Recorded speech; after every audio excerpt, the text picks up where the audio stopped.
छोड़ कभी ना आस की डोरी, खुशियाँ देगा भर भर बोरी। मगर वो गम की परछाई से तुझे डरा भी देगा।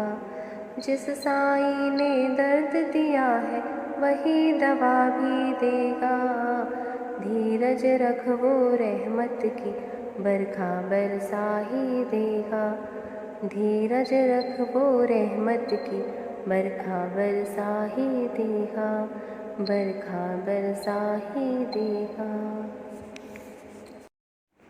ओम साई राम। साईं बाबा सबकी रक्षा करें। श्री साईं सच्चरित्र अध्याय 18। सद्गुरु श्री साईनाथ और उनका उपदेश। बाबा का शयन। सगुण ब्रह्म श्री साईं का विनय भाव। आध्यात्मिक उन्नति का सरल मार्ग। सद्गुरु श्री साईनाथ और उनका उपदेश।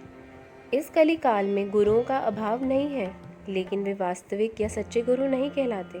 उनमें निज स्वरूप के ज्ञान का अभाव होता है। गुरुओं जैसी वेशभूषा धारण कर कान में मंत्र फूंक देना ही उनका उद्देश्य होता है। ऐसा करके वे न केवल स्वयं से बल्कि अपने शिष्यों से भी छल करते हैं, उनका शोषण करते हैं और बंधन में बांधने का ही कार्य करते हैं। उन्हें यथार्थ ज्ञान नहीं होता। उपरोक्त के विपरीत श्री साईनाथ वास्तव में सच्चिदानंद स्वरूप सद्गुरु थे। भक्तों के प्रति उनका अनन्य प्रेम था। उनमें देह बुद्धि या इस भौतिक शरीर के प्रति कोई आकर्षण नहीं था। वे ऐसे सद्गुरु थे जो संसार के भटके जीवों को आत्मा का ज्ञान करवाकर भव सागर से पार होने का मार्ग निर्देशन किया करते थे। श्री साईं बाबा में यह विलक्षणता थी कि उनके पास जो भी भक्त दर्शनार्थ आते थे और कोई प्रश्न करते थे तो वे उन भक्तों की तीनों कालों की घटनाएं बतला दिया करते थे। वे सभी जीवों में एक ही आत्मा के दर्शन करते थे। द्वैत भाव उनमें नहीं था। ना कोई उनका शत्रु था और ना कोई मित्र। वे नित्य मुक्त थे। हेमांड पंत ने मूल ग्रंथ में लिखा है कि शिरडी के वे लोग धन्य हैं जो श्री साईं बाबा की ब्रह्मा रूप में आराधना करते थे और उनके अधिक निकट थे। श्री साईं बाबा सदैव मिलजुल कर शांति से रहने का उपदेश दिया करते थे। उनका कहना था कि लड़ाई झगड़े व्यर्थ हैं, इनसे विनाश ही होता है। वे कहते थे कि जो हिंदुओं के राम है वही मुसलमान की रहीम है।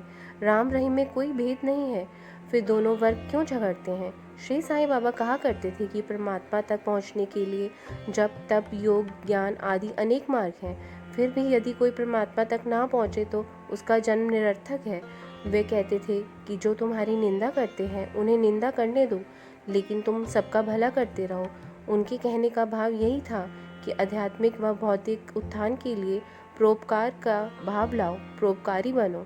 यही बात संत शिरोमणि गोस्वामी तुलसीदास ने भी रामचरितमानस में कही थी कि परोपकार करने के समान कोई धर्म नहीं है और दूसरों को पीड़ित करने के समान कोई पाप नहीं है। देखें ये चौपाई, परहित सरिस धर्म नहीं भाई, पर पीड़ा सम नहीं अधमाई। 18 पुराणों की रचना करने वाले महर्षि वेद व्यास ने भी दो ही बातें इन पुराणों के में मुख्य रूप से कही है कि परोपकार करना पुण्य है, धर्म है, जबकि दूसरों को पीड़ित करना पाप है। अष्टादश पुराणेषु व्यासस्य वचनं द्वयः परोपकारः पुण्याय पापाय परपीडनम्। बाबा का शयन। श्री साईं बाबा संसारिकता से निर्लेप थे। उनका रहन सहन भी विचित्र था।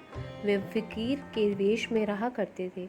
उनके शयन की विधि भी विलक्षण थी। बाबा के शयन के लिए नाना साहेब डेंगले ने एक हथेली जितनी चौड़ी लकड़ियां का 4 हाथ लंबा एक तख्त बनवाया था, लेकिन बाबा इस तख्त को जमीन पर रखकर नहीं सोते थे, बल्कि पुरानी चिंदियों के माध्यम से मस्जिद की बल्लियों पर उसे झूला की तरह टांग कर उस पर शयन किया करते थे। चिंदियाँ चूंकि पतली व कमजोर थी, उसके द्वारा तख्त को झूले की तरह बना देना लोगों के लिए आश्चर्य का विषय था। वे यही सोचते थे कि ये चिंदियाँ बाबा का वजन कैसे सह पाएंगी, लेकिन शायद वे श्री साईं बाबा की लीला से परिचित नहीं थे।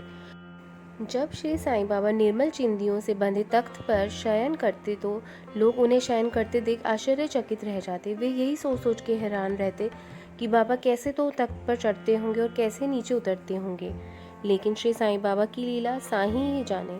जब इस कौतूहल को देख देखने लोग को भीड़ जमा होने लगी तो एक दिन बाबा ने उस तख्त को तोड़कर बाहर फेंक दिया। श्री साईं बाबा को 8 सिद्धियां हासिल थी, लेकिन उन्होंने कभी किसी चमत्कार का प्रदर्शन नहीं किया। सगुण ब्रह्मा श्री साईं का विनय भाव। श्री साईं बाबा पर ब्रह्मा के सगुण अवतार थे। बाहरी रूप से देखने में वे सामान्य लोगों की तरह नजर आते थे, लेकिन परमात्मा रूप से वे सबके हृदय में वास करते थे। वे निरासक्त शांत चित्त रहकर परोपकार किया करते थे। लोकाचार के लिए ही संवता वे साधारण मनुष्य की तरह व्यवहार किया करते थे। क्षणे रुष्टा क्षणे तुष्टा स्वभाव के श्री साईं बाबा कभी तो प्रेम की अपूर्व वृष्टि करते थे और कभी क्रोधावेश में पत्थर बरसाने लगते थे, गालियां देने लगते थे, लेकिन वे सदैव अपने आत्म स्वरूप में निमग्न रहते थे। वे कभी भ्रमण नहीं करते थे, एक ही आसन पर विराजते थे। उनके पास एक दंड था जिसे वे बड़ा संभाल कर रखते थे। वे सदैव विचार शून्य रहा करते थे।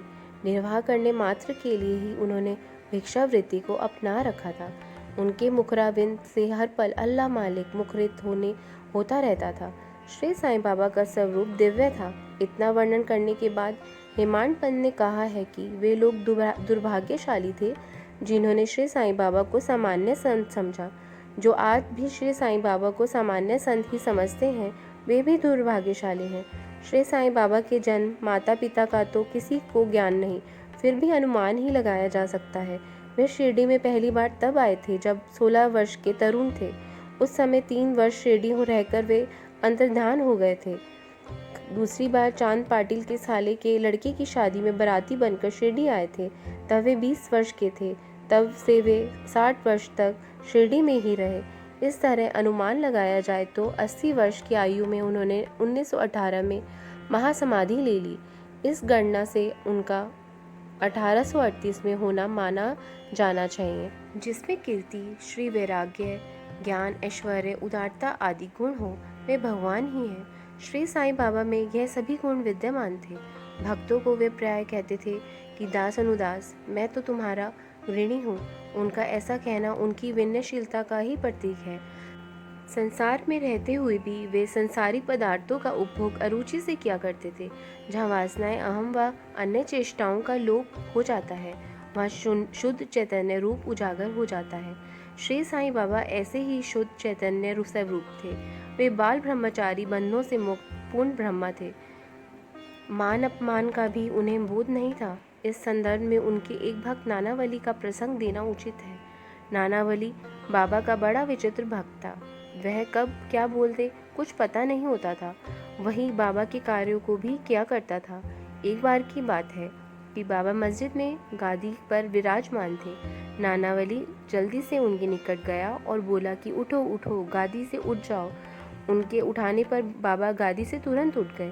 फिर नानावली स्वयं गादी पर बैठ गया। कुछ देर बैठकर वह उठ गया और बाबा को गादी पर बैठ जाने को कहा। बाबा फिर गादी पर विराजमान हो गए। तब वह उनके श्री चरणों में गिर पड़ा। नानावली द्वारा उठा देने और फिर बिठा देने की बात का बाबा ने ज़रा भी बुरा नहीं माना। वे मुस्कुराते ही रहे। इस प्रसंग से बाबा की विनम्रता का संकेत मिलता है। आध्यात्मिक उन्नति का सरल मार्ग। श्री साईं बाबा अपने भक्तों को आध्यात्मिक उन्नति का सरल मार्ग बताते हुए कहा करते थे कि साईं साईं का ही स्मरण करो। ऐसा करने से तुम सांसारिक बंधनों से मुक्त हो जाओगे।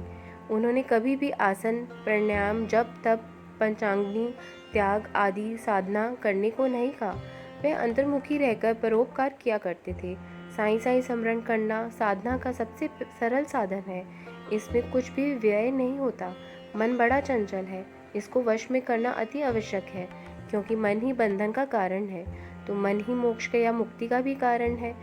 इस मन को जिस कार्य में लगाया जाएगा यह वही कार्य करेगा, अथवा जिस विषय में मन को लगाया जाएगा यह उसी विषय का चिंतन करेगा।